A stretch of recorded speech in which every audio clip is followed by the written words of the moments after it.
Hello बच्चों, welcome to my channel. और कैसे हैं आप सब। आज हम चैप्टर 2.2 के रेस्ट ऑफ द क्वेश्चंस को ट्राई करेंगे।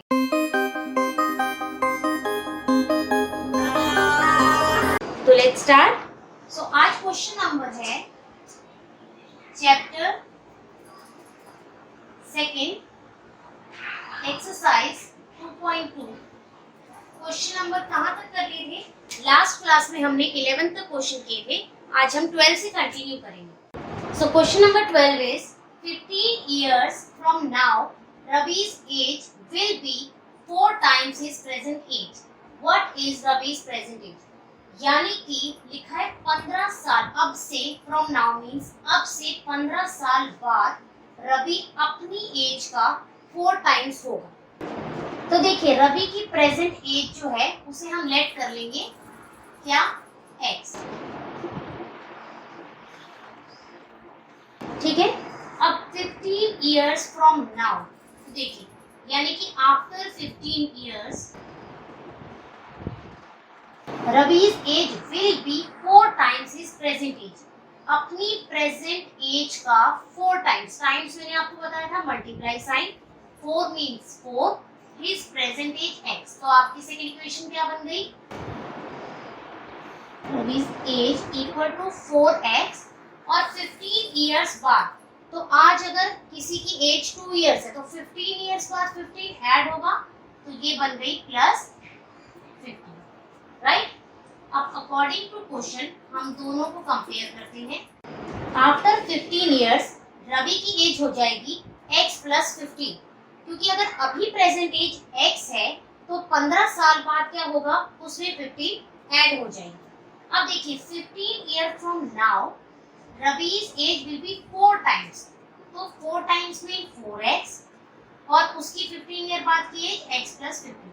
हमने दोनों एज को आपस में कंपेयर कर दिया, तो क्या आएगा आपका 4x, ये प्लस का x इधर आएगा तो minus x equal to 15। 4x minus x equal to 3x, x equal to ये मल्टीप्लाई है इधर आके डिवाइड, 3 1 जा 3 1, यानी कि रवि की प्रेजेंट एज क्या है 5 years। ठीक है, दोबारा देखिए क्वेश्चन को। 15 years from now Ravi's age will be 4 times his present age। 15 साल बाद रवि की एज प्रेजेंट एज का 4 टाइम्स होगा। तो देखिए 15 साल बाद उसकी एज का 4 टाइम्स 4x, और अभी अगर वो x है तो 15 years बाद क्या होगा x प्लस 15। तो हमने उसकी दोनों एज को कंपेयर करके उसकी प्रेजेंट एज फाइंड आउट करी, तो हमें क्या मिली कि रवि की प्रेजेंट एज क्या है 5 years। Now question number 13 is a rational number is such that when you multiply it means rational number. अगर आप मल्टीप्लाई करेंगे किसी भी रैशनल नंबर को 5/2 से and add 2/3 to the product, और उसको ऐड करेंगे 2/3 उसके प्रोडक्ट में, you get -7/12। What is the number? तो देखिए हमें नंबर लेट करना है, तो सेम क्या नंबर लेट करेंगे, let the number be x। हमने कोई भी नंबर ले लिया x। अब इन्होंने बोला x को when you multiply it by 5/2, x को मल्टीप्लाई कीजिए 5/2 and add 2/3 to the product। इस प्रोडक्ट में ऐड करिए 2/3, you get आपको क्या मिलेगा -7/12। ठीक है, आपने क्या लिखा था, जो रैशनल नंबर है आपने लेट किया नंबर भी x, when you multiply it by 5/2, तो हमने 5/2 को उस नंबर से मल्टीप्लाई किया and add 2/3 to the product। इस प्रोडक्ट में 2/3 हमने ऐड किया, you get आपको क्या मिला -7/12। ये आपकी एक इक्वेशन तैयार हो गई, जिसे सॉल्व करेंगे 5x/2 प्लस 2/3 इक्वल टू -7/12। अब देखिए ये वाला नंबर आप नंबर के पास ले जाइए, प्लस है तो इधर जाके माइनस, यहाँ आप x को यही रहने दीजिए ये आपके पास आया -7/12 -2/3, right. LHS as it is रहेगा। 12 और 3 का एलसीएम, देखिए ये दोनों नंबर, ये नंबर आपका क्या है कंपोजिट नंबर, ये प्राइम या फिर ये इवन या ऑड। तो जब इवन और ऑड है तो आप एलसीएम निकाल लीजिए इसका। 3 से करिए, 3 4 सा 12, अब 4 से 1, इट मींस 3 into 4, एलसीएम क्या आया 12। 12 के टेबल में 12 कब आता है 1 पे, ऊपर भी 1 से मल्टीप्लाई। 12 3 के टेबल में 12 कब आता है 4 पे, तो ऊपर भी 4 से multiply. 7 into 1 is 7 sign minus का, 4 into 2 8 sign minus. Minus minus मैंने आपको बताया था minus minus is plus, but sign कौन सा लगेगा जो इन दोनों में से ग्रेटर वैल्यू होगी। तो 5x/2 equal to minus minus plus 8 and 7 15/12, और बड़ी डिजिट आपकी 8 है, उसके आगे क्या साइन है माइनस, तो आप माइनस का साइन यहाँ यूज करेंगे। अब क्रॉस मल्टीप्लाई हमने पढ़ा है ना, क्रॉस मल्टीप्लाई, तो आप क्या करेंगे 5x/2 इक्वल टू -15/12। देखिए क्रॉस मल्टीप्लाई ना करना हो तो जब आप इन दोनों वैल्यू को इधर लेके जाएंगे तो ये रेसिप्रोकल हो जाएगी।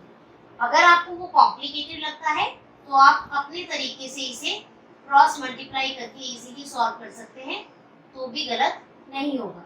अब देखिए 5x 2 into -15, तो जो साइन है वो कभी भी एक साथ नहीं लिखे जाते हैं, इसलिए एक साइन को मैंने ब्रैकेट में मेंशन किया। ये 12 मल्टीप्लाई है, यहाँ आके डिवाइड। अब हमें सिर्फ x चाहिए, तो ये 5 भी कहाँ आ जाएगा आपके डिनोमिनेटर में। अब कट कर दीजिए, 5 1 5, 5 3 15, 2 1 2, 2 6 12। Your answer is -3/6. You can solve it also 1 2. X equal to -1/2. तो यानी कि वो नंबर क्या आया, what is the number? Number is -1/2. Now question number 14 is, Lakshmi is a cashier in a bank. She has currency note of denomination ₹100, ₹50 and ₹10. The ratio of the number of these notes is 2:3:5. The total cash with Lakshmi is ₹4 lakh. How many notes of each denomination does she have? देखिए लक्ष्मी जो है एक bank में cashier है, उसके पास 100, 50 और 10 के अलग अलग करेंसी के नोट्स हैं। जो रेशियो आपको बताया गया है कि 100 का 2 रेशियो है, 50 का 3 और 10 का 5, इतने इतने रेशियो के नोट्स हैं। अगर इनका टोटल कैश देखें तो टोटल कैश है उसके पास 4 लाख। तो आपको बताने हर एक डिनोमिनेशन के उसके पास कितने नोट होंगे, मतलब 100 रुपए के उसके पास कितने नोट होंगे, 50 के कितने और 10 के कितने, ये आपको इसमें चेक करना है। तो इस क्वेश्चन को देखते हैं। देखिए अब हम क्या करते हैं, पहले तो हमें पता, हम कोई भी नोट को क्या मान लेते हैं x, let the note be x, ठीक है। रेशियोज क्या हो जाएंगे आपके, तो numbers of these notes are, एक हो जाएगा 2x, 3x एंड 5x। अब 2x के कितने नोट है, तो जैसे ही नोट x लिया, अगर अब इसे लेट ना करके हटाएं तो आप समझ जाइएगा कि 100 रुपीज का जो नोट है वो आपके 2x है। तो हम क्या लिखेंगे, number of 100 rupees note equal to कितना 2x, ठीक है। सेम 50 रुपीज के कितने हो जाएंगे 3x एंड 10 रुपीज के कितने हो जाएंगे 5x, राइट।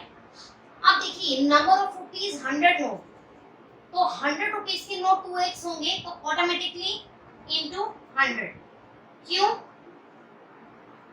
क्योंकि आपको total cash with Lakshmi is ₹4 lakh बोला है। हमने करेंसी के नोट्स जो हैं उनका ₹100 के कितने नोट होंगे वो हमें बताना है। तो 100 के लिए हमने बता दिया 200 होंगे। अगर 50 के देखे जाएंगे तो 150, और 10 की देखी जाए तो 50x। ठीक है, क्योंकि देखिए हम कभी भी कोई चीज निकालते हैं तो 1 की निकालते हैं। अब हमें यहाँ से 1 की x, ये 1 नोट का x है तो 100 नोट का तो 100x होगा ही होगा। सेम एज 50 नोट का 50x, 10 नोट का 10x, और जो रेशियो थे वो हमने मल्टीप्लाई किए। आप चाहे तो पहले ये करके बाद में रेशियो से मल्टीप्लाई कर सकते हैं और चाहे तो बाद में कर सकते हैं। अब अकॉर्डिंग टू क्वेश्चन इन्होंने कहा 200x, 150x और 50x तीनों सबको टोटल करें तो आपके पास कितना है? Total amount 4 lakh. ठीक है, आप क्या करेंगे? 200 plus 150, 150, 200, 400x equal to 4 lakh. x क्या आया? 4 lakh divided by 400। It means एक जीरो कम रहेंगे 0, यानी कि 41000। दोबारा देख लीजिए, 4 0 0 0, x इक्वल टू 1000। ठीक है, तो नंबर ऑफ नोट्स क्या थे? 2x। तो आप देखिए 2x मीन्स 2 into 1000। आपके पास 100 के कितने नोट हैं? 2000। 3 into 1000 is 3000। आपके पास 50 के कितने नोट हैं? 3000। 5 into 1000 is 5000। आपके पास 10 रुपीस के नोट कितने हैं? 5000। ठीक है, तो हमने इन्होंने each denomination does we have, so we have 100 rupees note is equal to 2000, 50 rupee note is equal to 3000 and 10 rupees note equal to 5000. Any doubt? अब next question पे चले।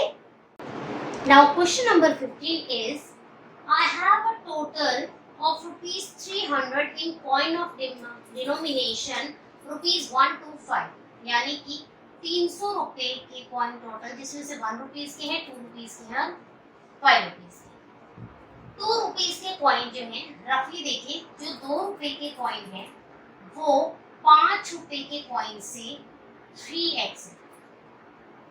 ठीक है, रफली क्या है?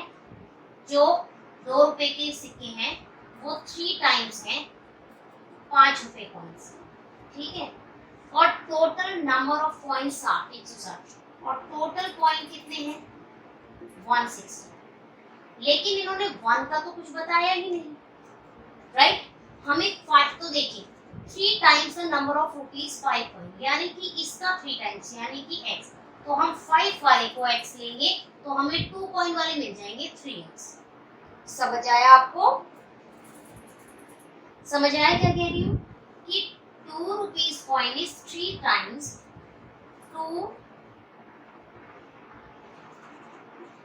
2 rupees coin is 3 times the number of rupees 5 coin। ठीक है, तो अगर हम इसको x ले लें तो 2 का क्या आ जाएगा कि 2 रुपए के कॉइन जो है वो 3 टाइम है, तो ये x ले लिया हमने 5। ठीक है, तो देखिए रफली इक्वेशन थोड़ा सा तैयार कर लिया करिए। ठीक है, आप रफली इक्वेशन थोड़ा सा रेडी कर लेंगे तो उससे करने में आपको आसानी होगी। Let the 5 rupee coin equal to x। ठीक है, तो 2 रुपी कॉइन का आंसर क्या निकल जाएगा? 3 टाइम्स 5, यही निकलेगा। 2 रुपए के कॉइन जो है वो 3 टाइम्स है 5 रुपए कॉइन के, तो 3x आ गया। ठीक है, अब देखिए नॉर्मल सा क्या है कि 1 का निकालना है। 1 2 5 2 दे रखे, अगर इनको टोटल 160 में से हटा दिया जाए तो बचे हुए आपको पता चल जाएंगे कि वो 1 के हैं। समझ आई? मतलब हम क्या करें, टोटल में से हमने 5 के भी माइनस कर दिए, हमने 2 के भी माइनस कर दिए, तो हमें 1 रुपए के कॉइन पता चल जाएंगे, राइट?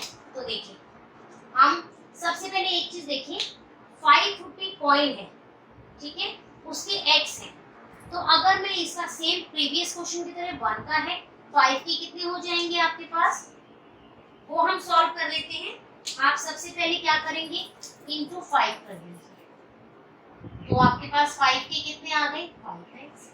2 रुपये कॉइन से 2 को मल्टीप्लाई कर दीजिए, आपके पास आ गया 6x। ठीक है, अब हमें निकालने हैं 1। तो देखिए 1 कॉइन की कैसे निकालेंगे, हम 160 में से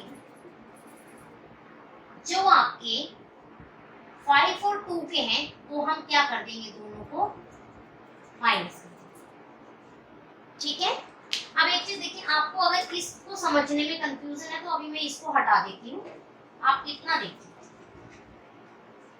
ठीक है, हमने 5 रुपीज कॉइन को x ले लिया, 2 रुपीज कॉइन जो थे उनको उन्होंने बोला 3 टाइम्स है, तो 5 का 3 टाइम्स ले लिया, और 1 का हमने निकालने के लिए क्या किया, हमने टोटल में से जो 3 और 5 के थे वो माइनस है, तो ये हमारे पास आ गया 160 माइनस 3 और 1 4x।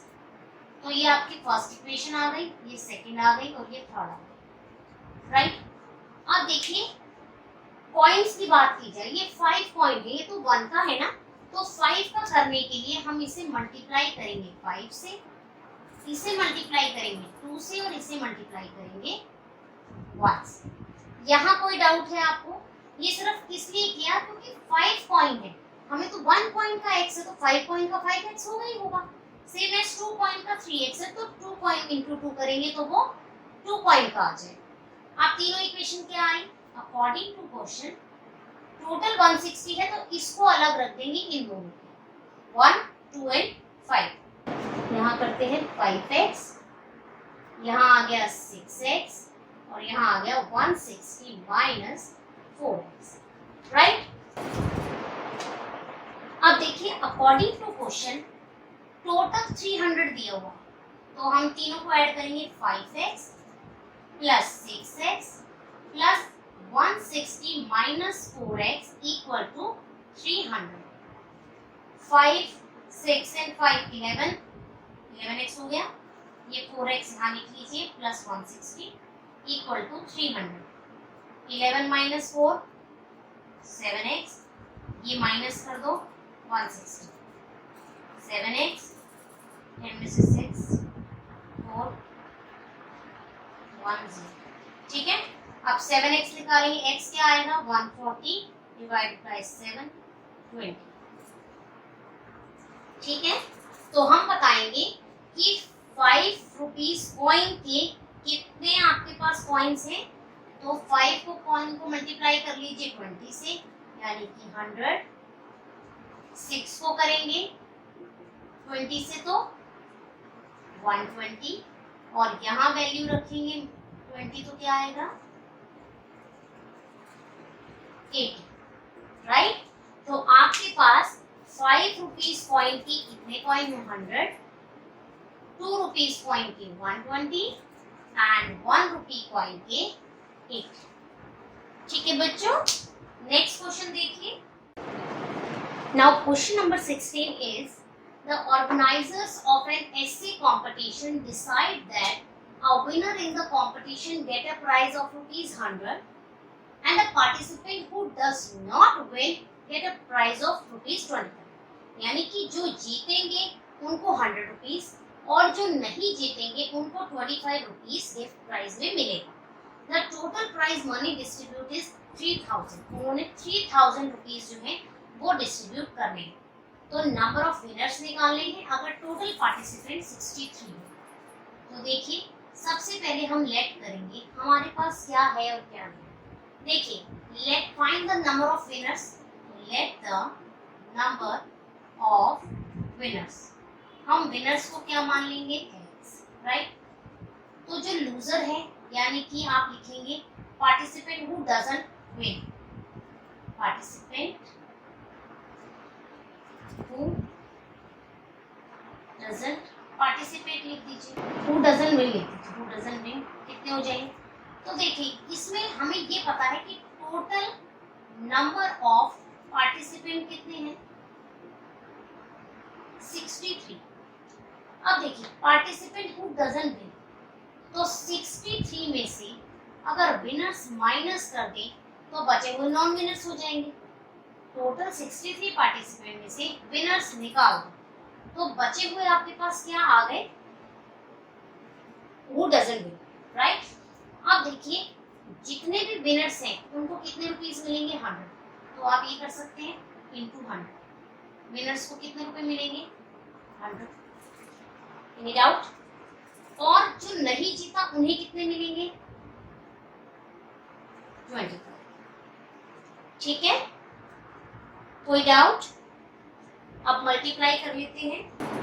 63 को 25 से मल्टीप्लाई कीजिए, 63 को 25 से मल्टीप्लाई और 25 को x से। 63 को 25 से 1575 माइनस 25x, राइट। अब टोटल कितना प्राइस है, 3000। तो अकॉर्डिंग टू क्वेश्चन कितना मनी डिस्ट्रीब्यूट होगा, अगर 100x प्लस 1575 माइनस 25x करें तो टोटल प्राइस आएगा 3000। ठीक है, 100 में से 25 गए, 75x plus 1575 equal to 3000। 75x equal to 3000 minus 157, minus करेंगे 3000 से, 10 में से 5 5, 9 में 7 2, 9 में से 5 4, 2 में से 75x equal to 1425. Now x equal to 1425 divided by 75. Direct 75 से कर सकते हैं वरना 5 से कर लीजिए। 5 is 5, 5 is 25,